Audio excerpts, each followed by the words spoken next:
നമസ്കാരം. UP school assistant എക്സാമിന്റെ കുറച്ച് ക്വസ്റ്റ്യൻസും അതിന്റെ എക്സ്പ്ലനേഷനുമാണ് പറയുന്നത്. ആദ്യ ചോദ്യം ഇതാണ്: സ്വതന്ത്ര ഇന്ത്യയിലെ ആദ്യത്തെ വിദ്യാഭ്യാസ മന്ത്രി ആരായിരുന്നു? Options: Maulana Abdul Kalam Azad, Chandrashekhar Azad, doctor BR Ambedkar, C Rajagopalachari. ഉത്തരം: മൗലാന അബ്ദുൽ കലാം ആസാദ്. മൗലാന അബ്ദുൽ കലാം ആസാദാണ് സ്വതന്ത്ര ഇന്ത്യയിലെ ആദ്യത്തെ വിദ്യാഭ്യാസ മന്ത്രി. ഇദ്ദേഹം ജനിക്കുന്നത് 1888 നവംബർ 11 മക്കയിലാണ് ജനിക്കുന്നത്. മക്കയിൽ ജനിച്ച സ്വാതന്ത്ര്യ സമര സേനാനിയാണ് മൗലാന അബ്ദുൽ കലാം ആസാദ്. വർഷം 1888. മക്കയിലാണ് ഇദ്ദേഹം ജനിക്കുന്നത്. ഈ നവംബർ 11 പ്രത്യേകത എന്ന് പറയുന്നത് ദേശീയ വിദ്യാഭ്യാസ ദിനമാണ്. നവംബർ 11 ആചരിക്കുന്നത് ദേശീയ വിദ്യാഭ്യാസ ദിനമായിട്ടാണ് ആചരിക്കുന്നത്. ഇദ്ദേഹത്തിന്റെ പൂർണ്ണനാമം അബ്ദുൽ കലാം മൊഹീദ്ദീൻ മുഹമ്മദ്. അബ്ദുൽ കലാം മൊഹീദ്ദീൻ മുഹമ്മദ് എന്നതാണ് മൗലാന അബ്ദുൽ കലാം ആസാദിന്റെ പൂർണ്ണ നാമം. ഇദ്ദേഹം ആസാദ് എന്ന തൂലികാ നാമത്തിൽ കൃതികൾ എഴുതിയിരുന്നു. ആസാദ് എന്ന തൂലികാ നാമത്തിലാണ് ഇദ്ദേഹം എഴുതിയിരുന്നത്. ഇനി 1923 ഡൽഹിയിൽ നടന്ന പ്രത്യേക കോൺഗ്രസ് സമ്മേളനത്തിൽ 35-ാം വയസ്സിലാണ് ഇദ്ദേഹം അധ്യക്ഷനാകുന്നത്. വർഷം 1923 ഡൽഹിയിൽ വെച്ച് നടന്ന പ്രത്യേക കോൺഗ്രസ് സമ്മേളനത്തിൽ 35-ാം വയസ്സിൽ ഇദ്ദേഹം അധ്യക്ഷനായി. വിദ്യാഭ്യാസത്തിനോടൊപ്പം ശാസ്ത്ര ഗവേഷണം എന്നൊരു വകുപ്പും സ്വാതന്ത്ര്യാനന്തര ഇന്ത്യയിൽ നിലവിൽ വന്ന ആദ്യ മന്ത്രിസഭയിൽ ഇദ്ദേഹം കൈകാര്യം ചെയ്തിരുന്നു. ശാസ്ത്ര ഗവേഷണം എന്ന വകുപ്പ് കൈകാര്യം ചെയ്തത് മൗലാന അബ്ദുൽ കലാം ആസാദാണ്. ഇനി ജവഹർലാൽ നെഹ്റു ആണ് പ്രധാനമന്ത്രി. സർദാർ വല്ലഭായ് പട്ടേൽ ഉപപ്രധാനമന്ത്രിയുമായിരുന്നു. ജവഹർലാൽ നെഹ്റു പ്രധാനമന്ത്രി പദത്തോടൊപ്പം തന്നെ വിദേശകാര്യ വകുപ്പും കൈകാര്യം ചെയ്തിരുന്നു. സ്വതന്ത്രാനന്തര ഇന്ത്യയിൽ നിലവിൽ വന്ന ആദ്യ മന്ത്രിസഭയിൽ വിദേശകാര്യ വകുപ്പ് കൈകാര്യം ചെയ്തിരുന്നത് ജവഹർലാൽ നെഹ്റുവാണ്. സർദാർ വല്ലഭായ് പട്ടേലാണ് ആഭ്യന്തര വകുപ്പ് കൈകാര്യം ചെയ്തിരുന്നത്. ആഭ്യന്തര വകുപ്പ് കൈകാര്യം ചെയ്തിരുന്നത് സർദാർ വല്ലഭായ് പട്ടേൽ. പ്രതിരോധ വകുപ്പ് മന്ത്രിയായിരുന്നു ബൽദേവ് സിംഗ്. പ്രതിരോധ വകുപ്പ് മന്ത്രി ബൽദേവ് സിംഗ്. ധനകാര്യ വകുപ്പ് മന്ത്രി ഷൺമുഖം ചെട്ടി. ധനകാര്യ വകുപ്പ് മന്ത്രിയാണ് ഷൺമുഖം ചെട്ടി. നിയമകാര്യ വകുപ്പ് മന്ത്രി doctor BR Ambedkar. BR Ambedkar ആയിരുന്നു നിയമവകുപ്പ് കൈകാര്യം ചെയ്തിരുന്നത്. വ്യവസായ വകുപ്പ് മന്ത്രിയായിരുന്നു ശ്യാം പ്രസാദ് മുഖർജി. വ്യവസായ വകുപ്പ് മന്ത്രി ആരായിരുന്നു? ശ്യാം പ്രസാദ് മുഖർജി. ആരോഗ്യ വകുപ്പ് മന്ത്രി രാജ്കുമാരി അമൃത് കൗർ. രാജ്കുമാരി അമൃത് കൗറാണ് ആരോഗ്യ വകുപ്പ് മന്ത്രി. ഡോക്ടർ രാജേന്ദ്ര പ്രസാദ് ഭക്ഷ്യം, കൃഷി എന്നീ വകുപ്പുകളുടെ മന്ത്രിയായിരുന്നു. ഡോക്ടർ രാജേന്ദ്ര പ്രസാദ് ആയിരുന്നു ഭക്ഷ്യം, കൃഷി എന്നീ വകുപ്പുകളുടെ മന്ത്രി.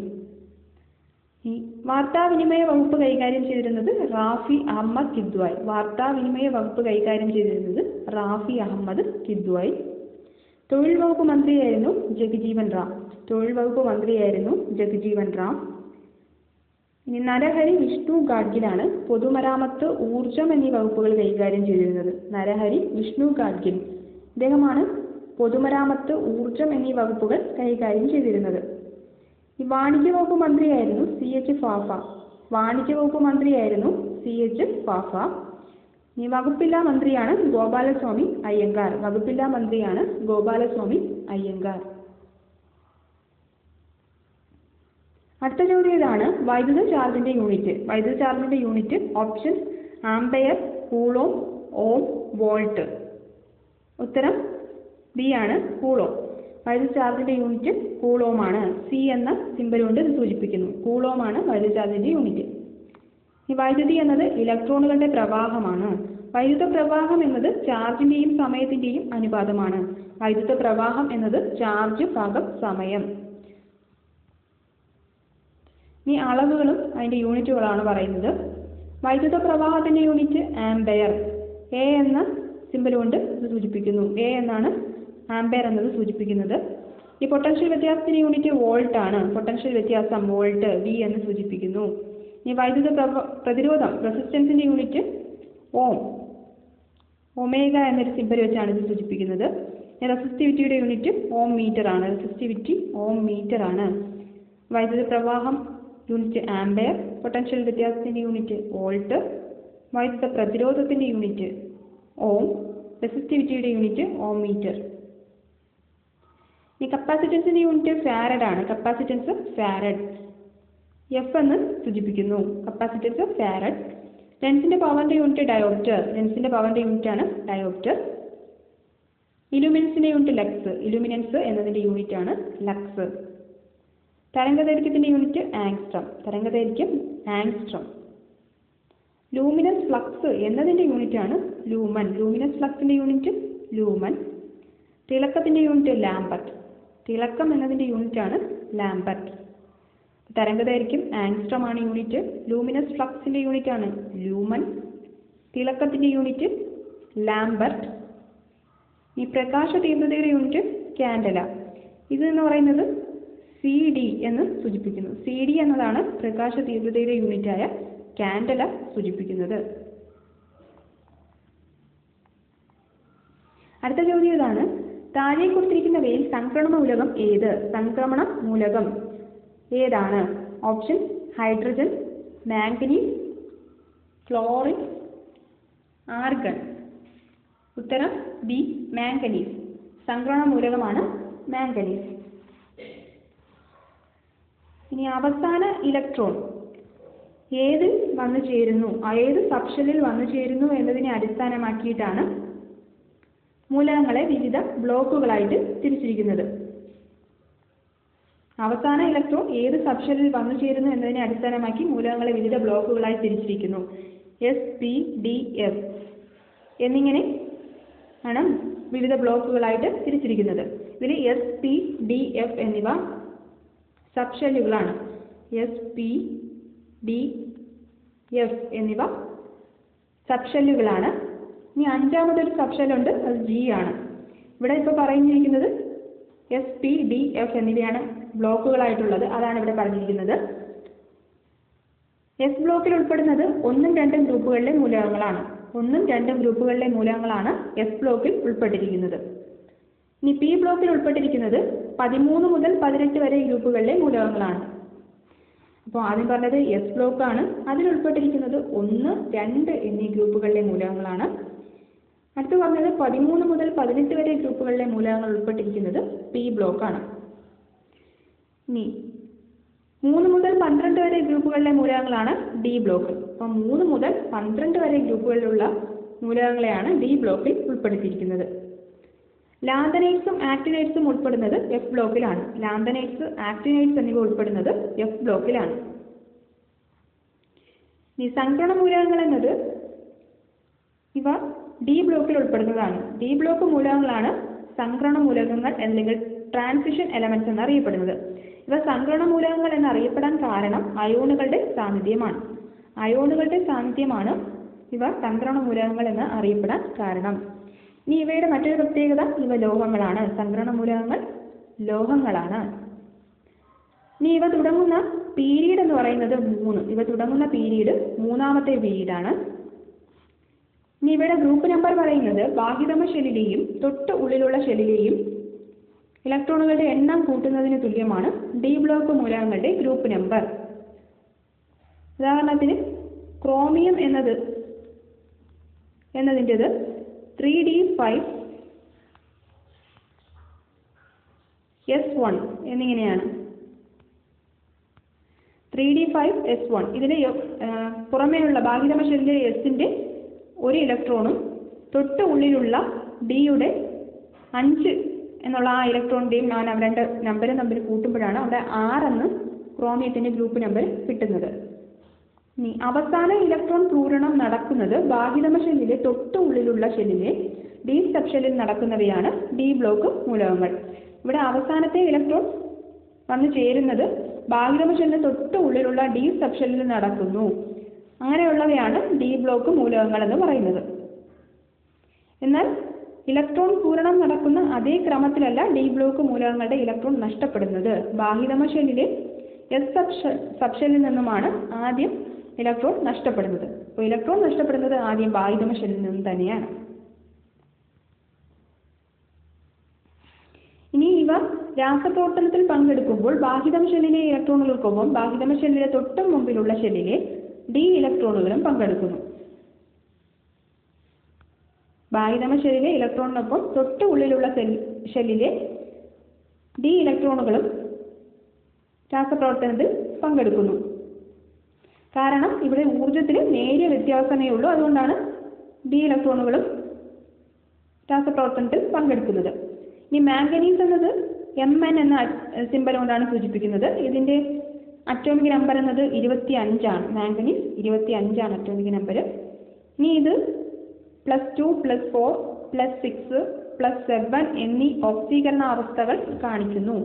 മാംഗനീസിന് വ്യത്യസ്ത ഓക്സീകരണ അവസ്ഥയാണ്, അതായത് സംക്രമണ മൂലകങ്ങൾ വ്യത്യസ്ത ഓക്സീകരണാവസ്ഥ കാണിക്കുന്നു.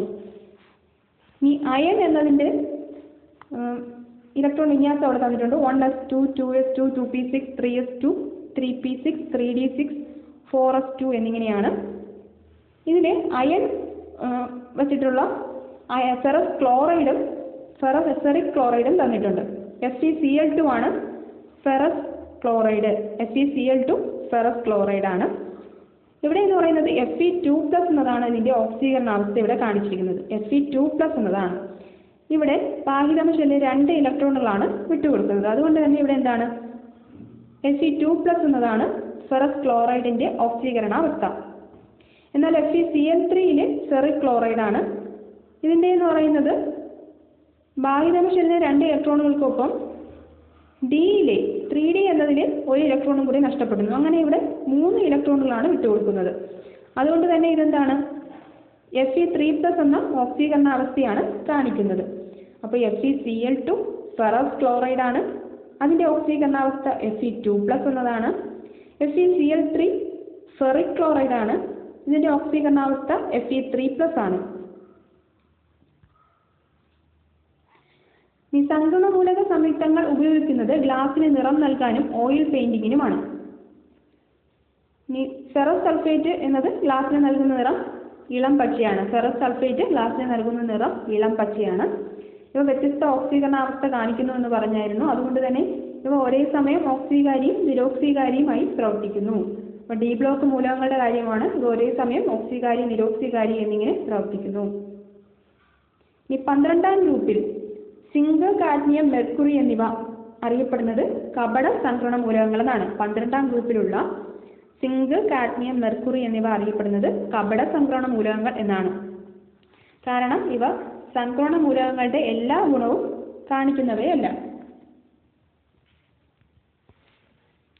ഇനി ഹൈഡ്രജൻ എന്നത് ലോഹഗുണം പ്രദർശിപ്പിക്കുന്ന ഒരു അലോഹ മൂലകമാണ്. ലോഹഗുണം പ്രദർശിപ്പിക്കുന്ന ഒരു അലോഹ മൂലകമാണ് ഹൈഡ്രജൻ.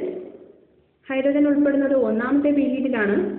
ഇത് അറിയപ്പെടുന്നത് ഗ്രീൻ ഫ്യൂവൽ എന്നറിയപ്പെടുന്നത് ഹൈഡ്രജൻ. ഇനി ക്ലോറിൻ എന്നത് സമുദ്രജലത്തിൽ ഏറ്റവും കൂടുതലുള്ള മൂലകമാണ്. സമുദ്രജലത്തിൽ ഏറ്റവും കൂടുതലുള്ള മൂലകമാണ് ക്ലോറിൻ. ക്ലോറിൻ എന്നത് ഒരു ഹാലജൻ ആണ്. 17ാം ഗ്രൂപ്പിൽ ഉൾപ്പെടുന്നതാണ് ഹാലജൻ. 17ാം ഗ്രൂപ്പിൽ ഹാലജൻസ് എന്ന് ഉൾപ്പെടുന്നു. അപ്പോൾ സമുദ്രജലത്തിൽ ഏറ്റവും കൂടുതലുള്ള മൂലകമാണ് ക്ലോറിൻ. അന്തരീക്ഷത്തിൽ ഏറ്റവും കൂടുതലുള്ള അലസവാതകമാണ് ആർഗൺ. അലസവാതകം ഉൾപ്പെടുന്നത് 18ാം ഗ്രൂപ്പിലാണ്. അന്തരീക്ഷത്തിൽ ഏറ്റവും കൂടുതലുള്ള അലസവാതകമാണ് ആർഗൺ. അടുത്ത ചോദ്യം ഇതാണ്, മനുഷ്യനേത്രത്തിൽ റോഡ്, കോൺ എന്നീ കോശങ്ങൾ കാണപ്പെടുന്ന പാളി. ഓപ്ഷൻ ദൃഢപടലം, റെറ്റിന, രക്തപടലം, കോർണിയ. ഉത്തരം റെറ്റിന. ഓപ്ഷൻ ബി റെറ്റിനയാണ് ഉത്തരം. മനുഷ്യനേത്രത്തിൽ റോഡ്, കോൺ എന്നീ കോശങ്ങൾ കാണപ്പെടുന്ന പാളിയാണ് റെറ്റിന അല്ലെങ്കിൽ ദൃഷ്ടിപടലം. ഇനി കണ്ണിലെ ഏറ്റവും ഉള്ളിലുള്ള പാളിയാണ് റെറ്റിന അല്ലെങ്കിൽ ദൃഷ്ടിപടലം. ഇത് കണ്ണിൽ പ്രതിബിംബം രൂപപ്പെടുന്ന പാളിയാണ്. കണ്ണിൽ പ്രതിബിംബം രൂപപ്പെടുന്ന പാളിയാണ് റെറ്റിന അല്ലെങ്കിൽ ദൃഷ്ടിപടലം. അപ്പോൾ കണ്ണിലെ ഏറ്റവും ഉള്ളിലുള്ള പാളിയാണ് റെറ്റിന. ഇനി റെറ്റിനയിലെ റോഡ് കോശങ്ങൾ, കോൺ കോശങ്ങൾ എന്നിവ ഇല്ലാത്ത ഭാഗം കണ്ണിലെ ഭാഗമാണ് അന്ധബിന്ദു. റെറ്റിനയിലെ കോൺ കോശങ്ങൾ, റോഡ് കോശങ്ങൾ എന്നിവ ഇല്ലാത്ത ഭാഗമാണ് അന്ധബിന്ദു. ഏറ്റവും കൂടുതൽ കാഴ്ചശക്തി ഉള്ളത് പീതബിന്ദു. ഏറ്റവും കൂടുതൽ കാഴ്ചശക്തിയുള്ള കണ്ണിലെ ഭാഗമാണ് പീതബിന്ദു അല്ലെങ്കിൽ യെല്ലോ സ്പോട്ട് എന്ന് പറയും. പീതബിന്ദു അല്ലെങ്കിൽ യെല്ലോ സ്പോട്ടിന് ആ ഭാഗത്താണ് കണ്ണിൽ ഏറ്റവും കൂടുതൽ കാഴ്ചശക്തി ഉള്ളത്.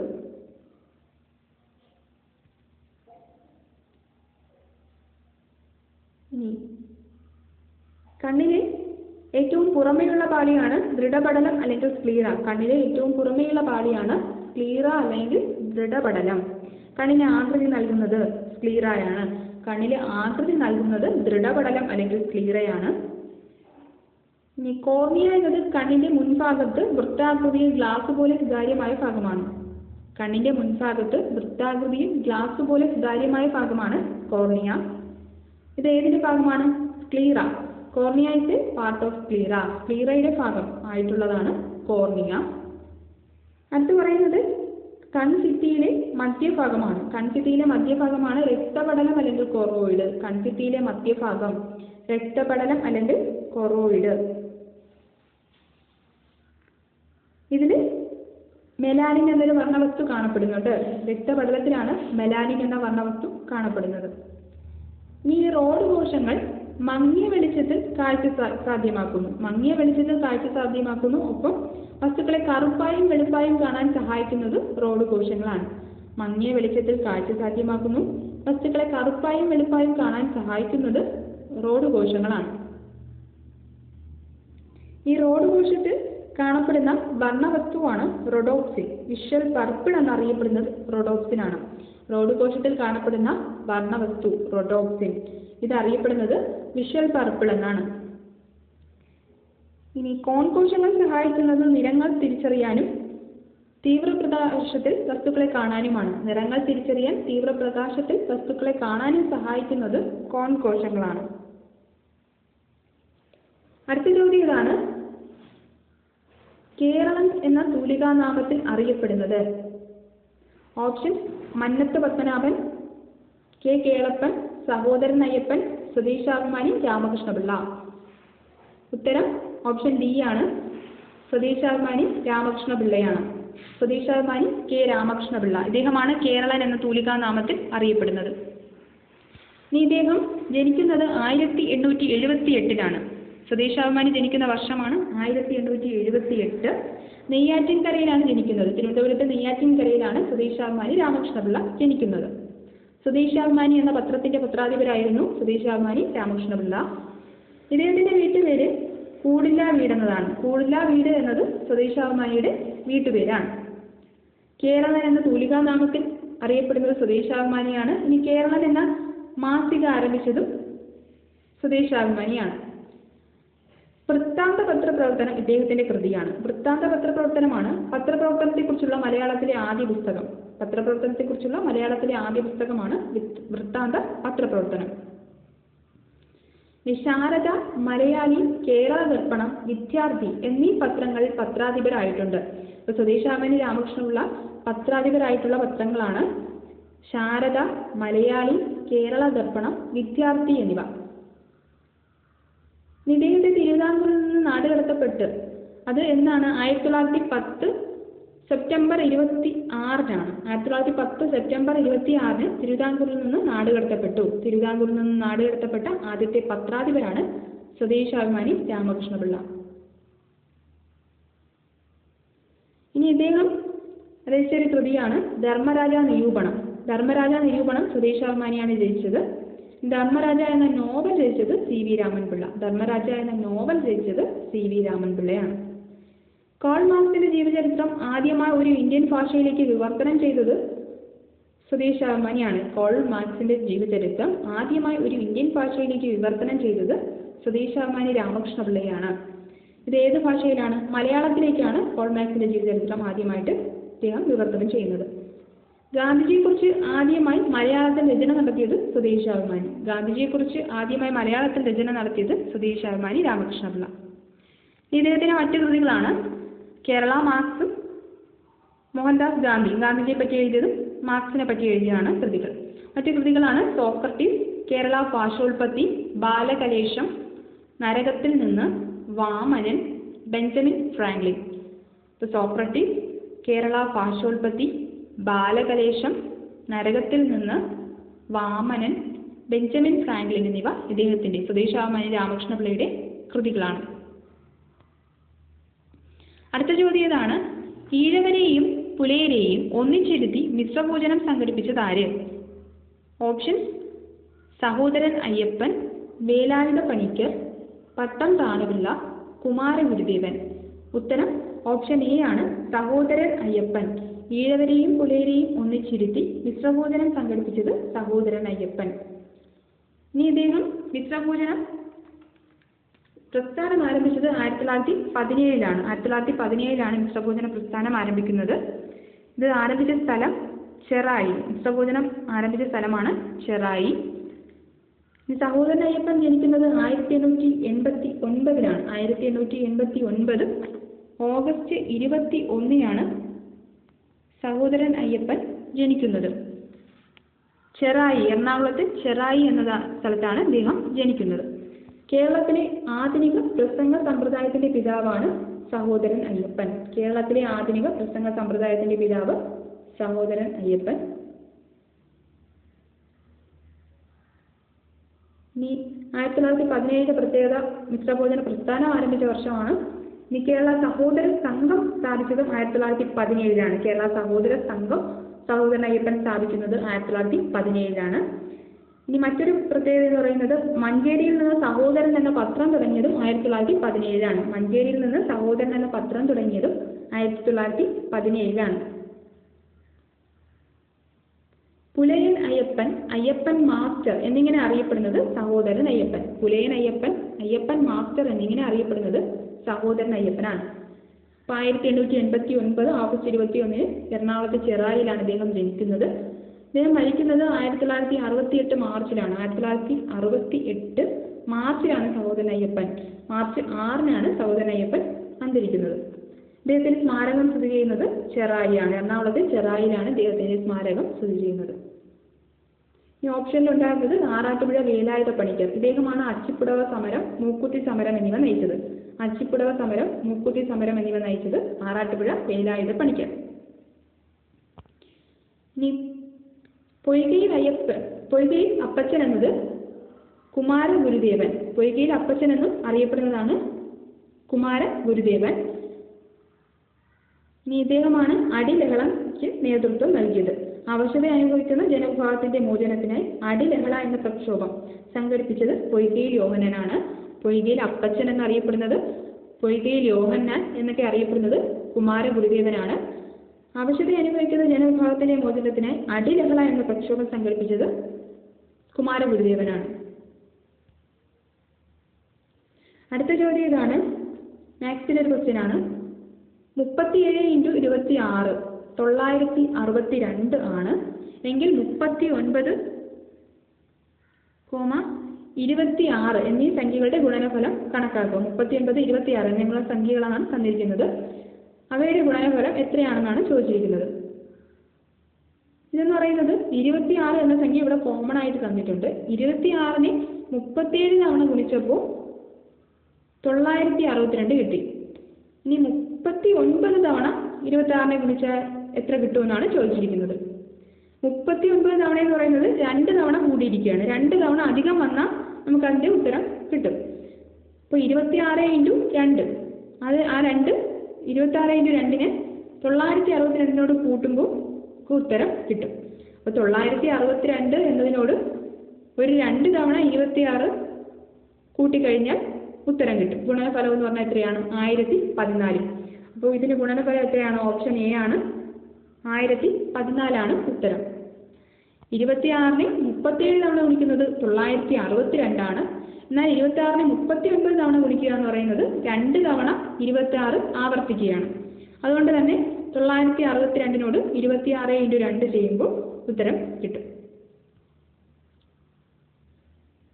അടുത്ത ചോദ്യം ഇതാണ്, which is an imperative sentence? Option: he is so cute, the plant is green, where is my rabbit, read this book now. ഉത്തരം ഓപ്ഷൻ ഡി ആണ്. ഓപ്ഷൻ ഡി എന്ന് പറയുന്നത് റീഡ് ദിസ് ബുക്ക് നൗ. ഇതെന്ന് പറയുന്നത് ഒരു ഇംപറേറ്റീവ് സെന്റൻസ് ആണ്. ഇതൊരു വെർബിലാണ് തുടങ്ങിയിരിക്കുന്നത്.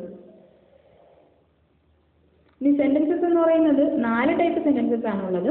സ്റ്റേറ്റ്മെന്റ് അല്ലെങ്കിൽ ഡിക്ലറേറ്റീവ് അല്ലെങ്കിൽ അസേർട്ടീവ് സെന്റൻസ്. സ്റ്റേറ്റ്മെന്റ് എന്നോ ഡിക്ലറേറ്റീവ് എന്നോ അസേർട്ടീവ് എന്നോ പറയുന്നത് ഒരു ടൈപ്പ് സെന്റൻസ് ആണ്. ഇനി രണ്ടാമത്തെ ടൈപ്പ് എന്ന് പറയുന്നത് question type sentence. Question type sentence ഇതെന്ന് പറയുന്നത് യെസ് ഓർ നോ ക്വസ്റ്റ്യൻസ് അല്ലെങ്കിൽ WH ക്വസ്റ്റ്യൻസ്. രണ്ട് രീതിയിലും ക്വസ്റ്റ്യൻ ടൈപ്പ് വരാം. യെസ് ഓർ നോ രീതിയിലും വരാം, WH ക്വസ്റ്റ്യൻസിലും വരാം. ഇനി ഇംപറേറ്റീവ് എന്ന് പറയുന്നത് ആജ്ഞ, അപേക്ഷ, ഉപദേശം എന്നിങ്ങനെ വരുന്നത്. ഇംപറേറ്റീവ് എന്ന് പറയുന്നത് റിക്വസ്റ്റ്, ഓർഡർ, അഡ്വൈസ് എന്നിങ്ങനെ രൂപത്തിൽ വരുന്ന സെന്റൻസിനെയാണ് ഇംപറേറ്റീവ് സെന്റൻസ് എന്ന് പറയുന്നത്. ഇവയെന്ന് പറയുന്നത് ഒരു വെർബിൽ സ്റ്റാർട്ട് ചെയ്യുകയും ഫുൾ സ്റ്റോപ്പിൽ അവസാനിക്കുകയും ചെയ്യുന്നവയാണ് ഇംപറേറ്റീവ് സെന്റൻസ്. ഒരു വെർബിൽ സ്റ്റാർട്ട് ചെയ്യുകയും ഒരു ഫുൾ സ്റ്റോപ്പിൽ അവസാനിക്കുകയും ചെയ്യുന്നതാണ് ഇംപറേറ്റീവ് സെന്റൻസ്. ഈ എക്സ്ക്ലമേറ്ററി ടൈപ്പ് എന്ന് പറയുന്നതാണ് നാലാമത്തെ ടൈപ്പ്. ഇവിടെ എന്താണ്, ഒരു എക്സ്ക്ലമേഷൻ മാർക്ക് ഉണ്ടെങ്കിൽ അതെന്താണ്, എക്സ്ക്ലമേറ്ററി ടൈപ്പ് സെന്റൻസസ് ആണ്. എന്നിങ്ങനെയാണ് 4 type sentence: statement type sentence, question type sentence, imperative sentence, exclamatory type sentence. അപ്പോൾ ഇവിടെ തന്നിരിക്കുന്നത് ഒരു വെർബിലാണ് സ്റ്റാർട്ട് ചെയ്തിരിക്കുന്നത്, റീഡ് ദിസ് ബുക്ക് നൗ. അപ്പോൾ ഇതെന്താണ്, ഇവിടെ തന്നിരിക്കുന്നത് ഒരു ഇംപറേറ്റീവ് സെന്റൻസ് ആണ്. അപ്പോൾ ഇത്രയാണ്. Okay, thank you.